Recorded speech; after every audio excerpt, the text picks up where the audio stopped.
Hello there, welcome to Five Figures. Today I'm taking a look at kind of a random assortment. Sometimes I get these all like with a theme or something like that. Today I just grabbed some random figures that really were popping out to me. And I was like, you know what, let me take a look at these because these are pretty sweet. I'm going to start off with my newest addition to this set here, which is Psycho Blue Ranger. I am not sure exactly what incarnation of Power Rangers this is from. I want to say Space or Super Space or something like that. But I'm not really a Power Ranger guy, but I am much more into the Super Sentai. And so the designs of their costumes, the different characters, and it's much harder for me to remember the American or the Japanese names of everybody as it is the Power Ranger, the American names. So, you know, I'm going to leave it at that. I mean, if you can't figure out why I bought this guy, I mean, look at him. That's why you buy a figure. So there you go. He is flipping great. I love his axe. He came with an extra hand that didn't have the lightning effect on it, but I love that lightning effect. It's probably one of the better lightning effects that Hasbro does, so very pleased with that.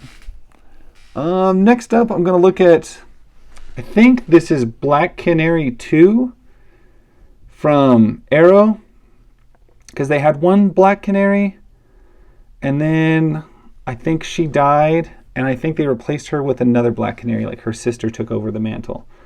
But I picked this up.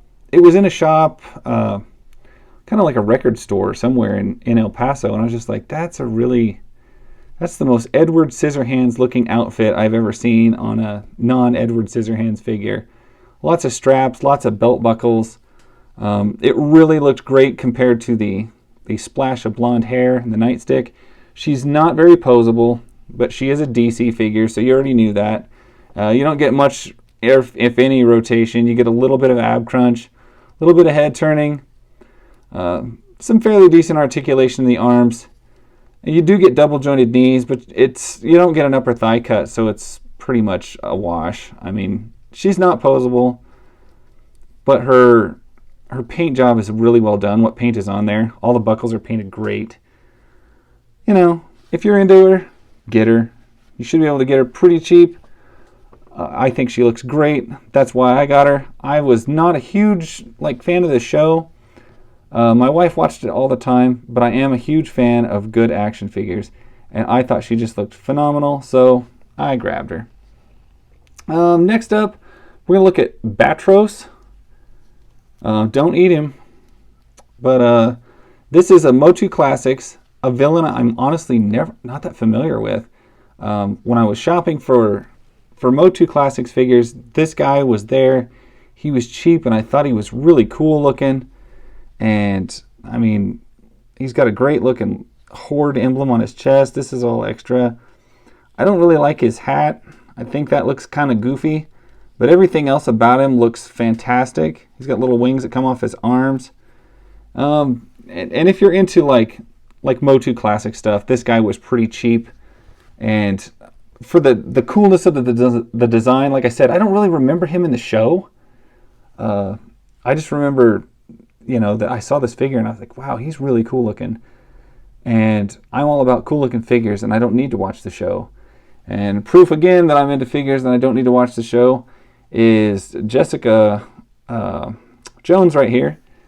I watched literally 2 episodes of the show and knew that it wasn't for me and really didn't like it. And I was like, this is creepy. I don't like it. This is too dark. But a plainclothes figure in a leather jacket. She looks like a member of the Ramones.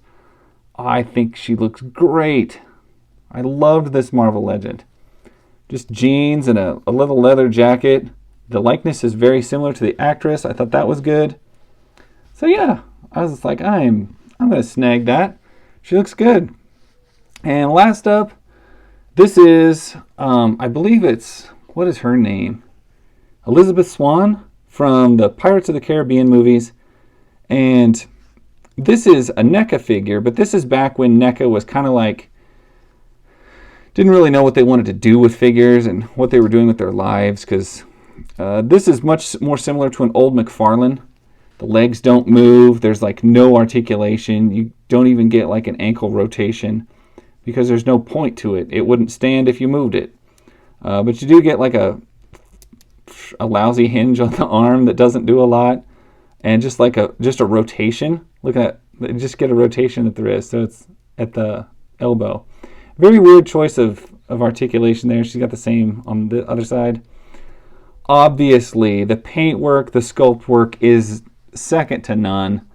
I mean, she's beautiful. It's done very well. The colors are all great. It's got a beautiful wash on it. The hat looks great. Sword looks great. Everything's great. It's kind of more of a statue than it is an action figure.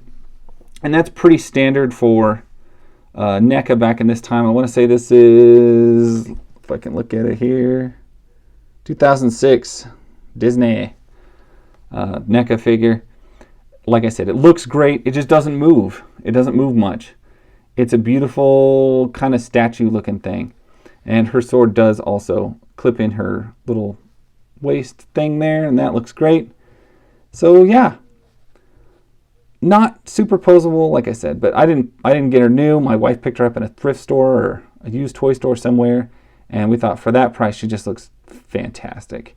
So anyway, there's a cute little set of 5 awesome figures that, you know, maybe you've seen, maybe you haven't. I'm sure Jessica Jones